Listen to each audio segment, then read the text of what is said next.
it's Laura and I have Mixed Media 101 Part 2. Now we're going to talk about some distress stains and ink sprays and how to use them. There are a lot of brands, but I think the two most popular, are the Tim Holtz Distress Spray Stains and Dilutions Ink Sprays.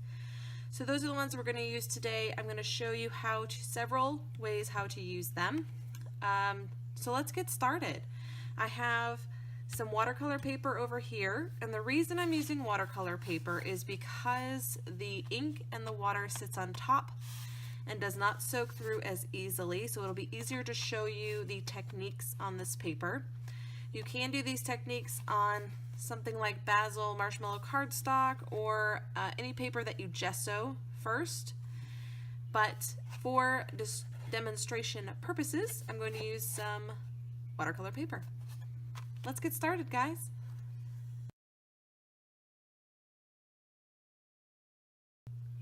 Okay, for our first technique, I call this direct spray because, as it sounds, you're spraying directly onto the paper.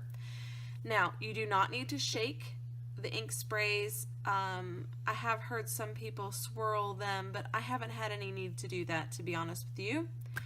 So for this technique, you are just going to spray directly onto the paper. This is dry cardstock. Okay, so that's the dilutions. Let's do the blue and the distress.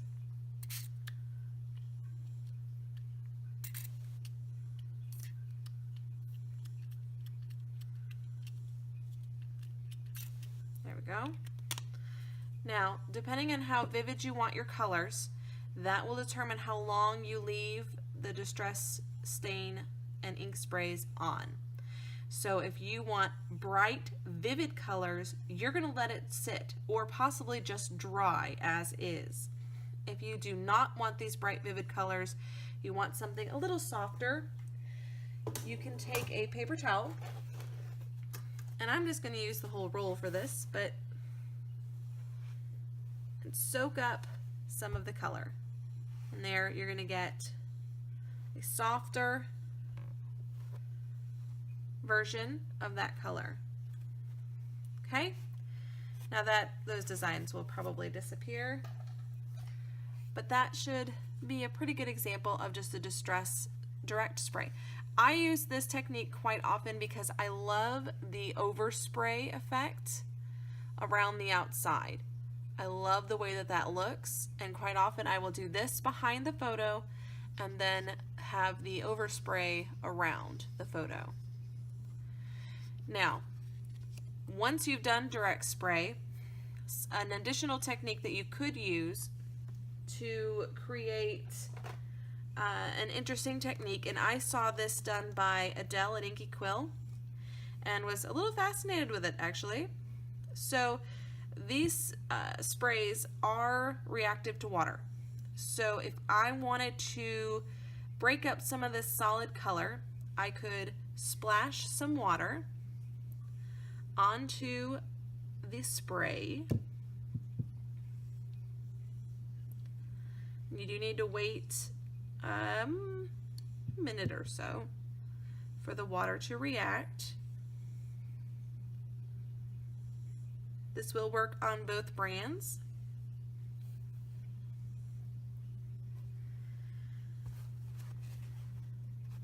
And then all you're going to do is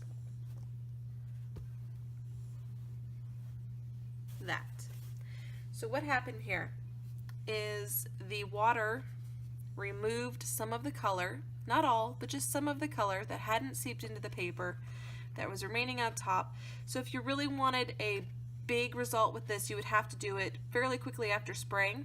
I waited a minute and it had dried, so it wasn't quite as reactive, but you can see the splatter effect here, which is really, really a cool effect. So that is direct spray.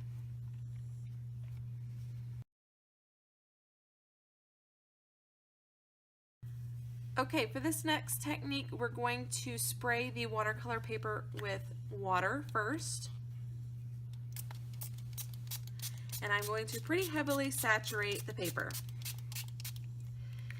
then I'm going to take some of my sprays.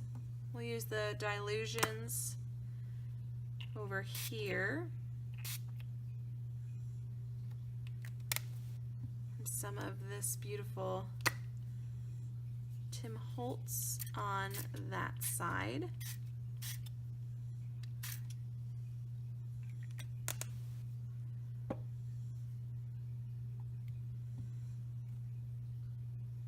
Okay, so what you're seeing here, there's a little bit of puddling. I will probably take some paper towel and try to soak up some of the puddling.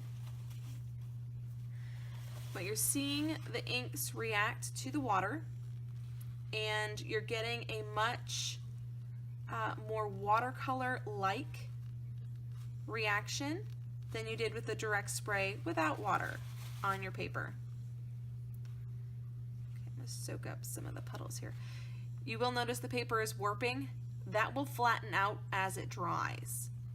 And depending on the look you're going for, how dark you want it, you can continue to do layers of the sprays. And it is a very, very cool technique to create a background for your layouts or on an art journal page. Very simple, very easy way to get a very cool watercolored look on your page. This is a neat technique to use for creating galaxy paintings as well. I have done several of those just for fun, and this is what they look like dried. And then I splattered them with some Heidi Swapp Color Shine to get a little glimmery star look to them. So that is this technique, which I call wet on wet, which is a watercolor phrasing. I didn't make that up. That's just what I'm calling it, wet on wet, because it is a watercoloring technique. Okay, so there is technique number 2.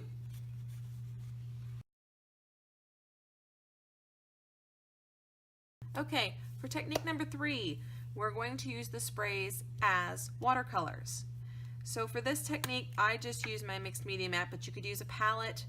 You could use pretty much whatever you would like, really. Just put down some spray. Now I'm going to add some water to it, which will make it react. And then just pick it up with my paintbrush. And there you can see you get a nice light watercolored effect. More water you use, the lighter the color will be. So even though this is a very bright color, as you can see from the direct spray, watercolored, it is a very nice rose. So that is technique number 3.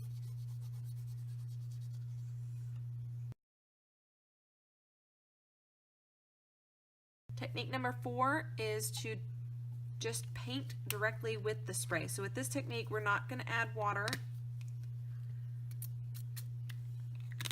We're just going to pick up the spray with our paintbrush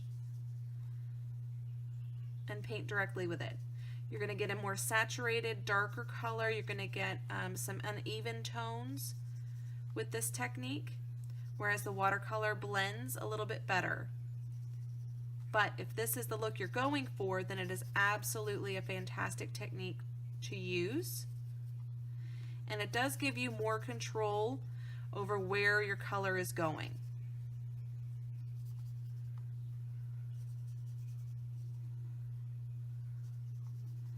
So you're getting a darker, more saturated color because I haven't added any water. You're also going to show a lot more of the texture of the background of the paper, whereas this comes off as smooth. So keep that in mind.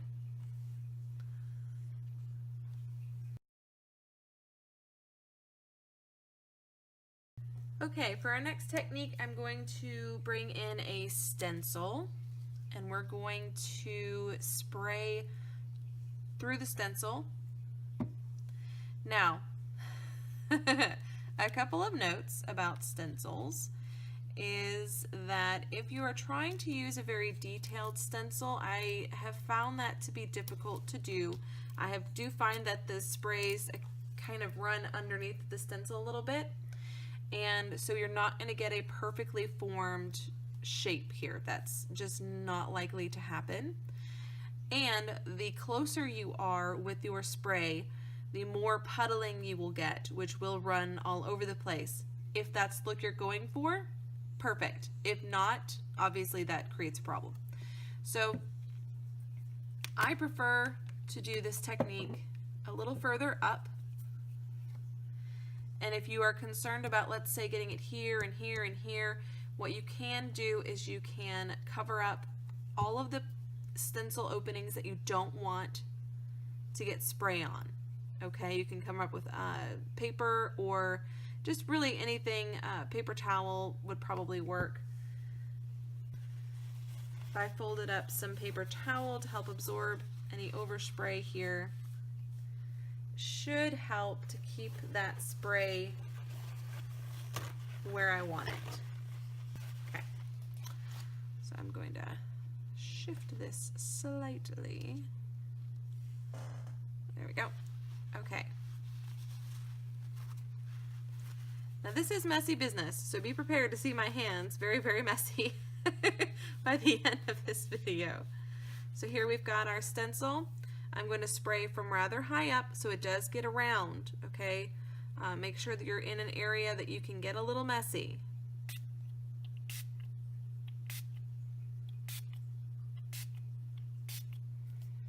All right.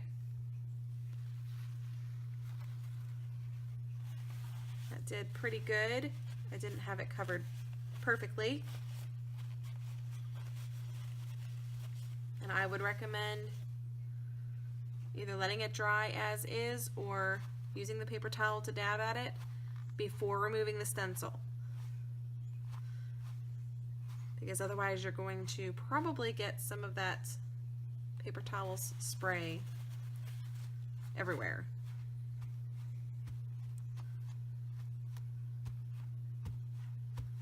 Okay.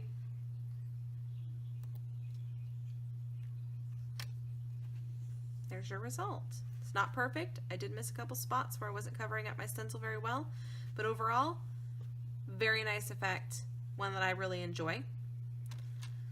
Another version of this is to use a mask, which is the inside of the stencil. Some stencils come that way, some do not. This one did. And so what I would do here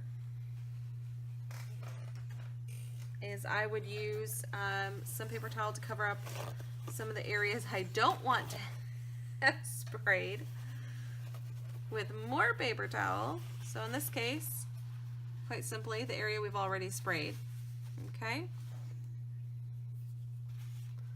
And we're just going to spray directly over the shape, which is going to create a negative of the butterfly with color all around. Okay?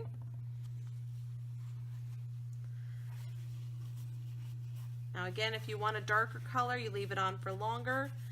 If you want a lighter, you use that paper towel and clean it off. Okay? Now we're going to pull out our mask. And we have a butterfly. So those are two more techniques that you can use with your sprays.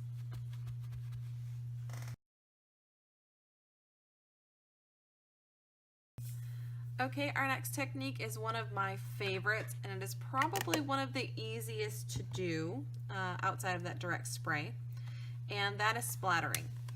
Now for splattering, I find the best way to get a mix of big spots and little spots is to hold the nozzle in these two fingers, your thumb and middle finger, and tap with your finger, your pointer finger on the top, and that gives you a nice, consistent spray that has big spots and little spots and looks very, very random, which is kind of the point with splattering. Now I will say that with the Heidi Swapp Color Shine, I do feel like I have more control with that one. This particular nozzle does tend to get it everywhere, whereas with the Color Shine I don't find that to be the case. Now again, with my other techniques, I can leave this on to dry to have nice dark spots, or I can take my paper towel, I'll do it just on half of the page here, dry it off, and you'll get some lighter spots. So hopefully you can see the difference there. And these spots will dry that dark if you just leave them there.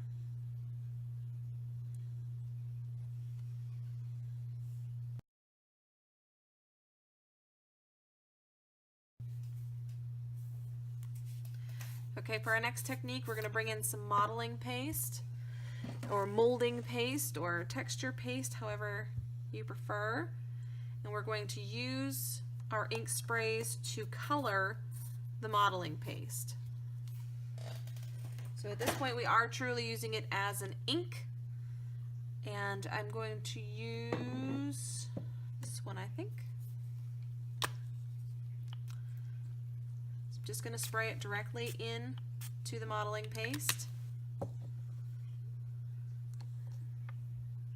Mix it up, and the more ink you use, the darker the color will be.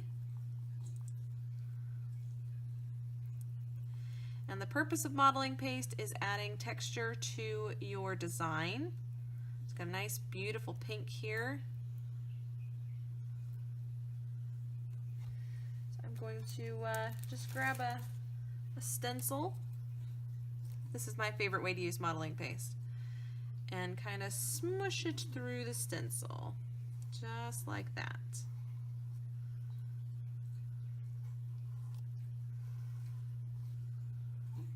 Now this technique can be used on pattern paper too without any preparation. You don't need to use gesso or anything like that because it's not watery.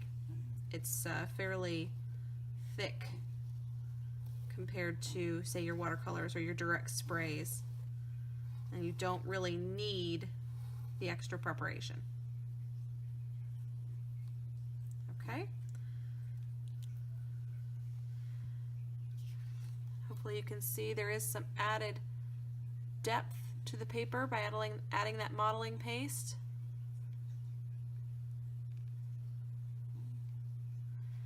You could also use it to change the color of white acrylic paint or gesso. If you're trying to use a technique with gesso, you could mix it with gesso.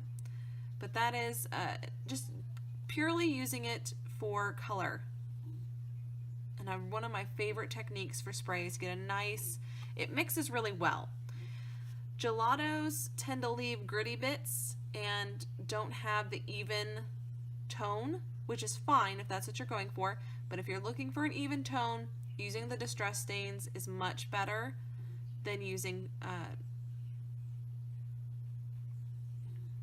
gelato.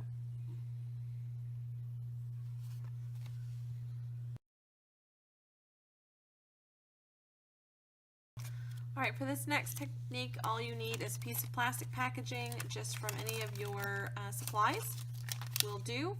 And we're going to, this is called the packaging technique. It's also been called the plastic technique. I'm not exactly sure. I've seen a couple different names for it. But the bottom line is here, you're going to be using the plastic packaging to move the color around your page. You start with a very light mist of water. You do not need a lot of water on the page. Very light mist from back away a little bit. Then you're going to take your distress spray and put it on to the packaging. The intention there is to give you a little bit more control over where the color goes.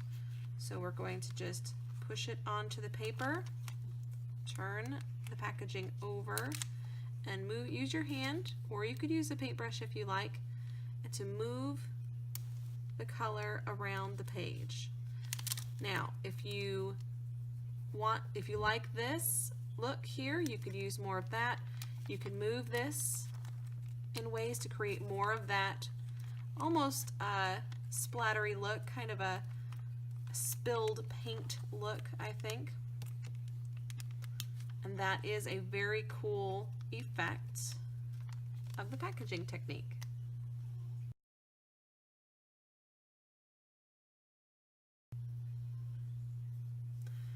The last technique I'm going to show you is called color blending.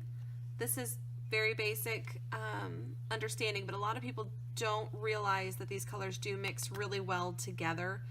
So you can do this one of two ways. You can spray off of your paper onto a mixed media mat or a palette and mix the colors with a paintbrush. Grab one, here we go. So you're going to mix the colors together and get purple. This is something that seems very basic. It's something we learned back in elementary school, but I see so many people who buy all of the colors of sprays. And I always think to myself, why? Because you can mix your own colors. Now, it's true though that if you're looking to use the direct spray or something like that, this technique is not going to be very helpful, and you might want all the colors. But for me, I just feel like if I really want a purple, this is how I'll use it. Another way to do this mixture is directly on the paper. Spraying some water to get it reactive and adding layers of color.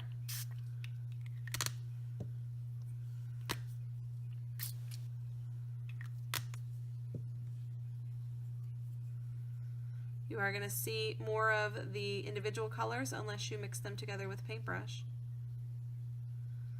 But give them a minute and they will turn purple.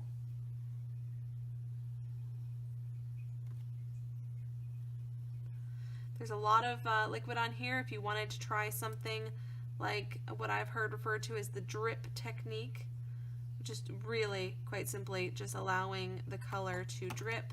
You can encourage a new line of dripping with your paintbrush, so it's not just one line of dripping.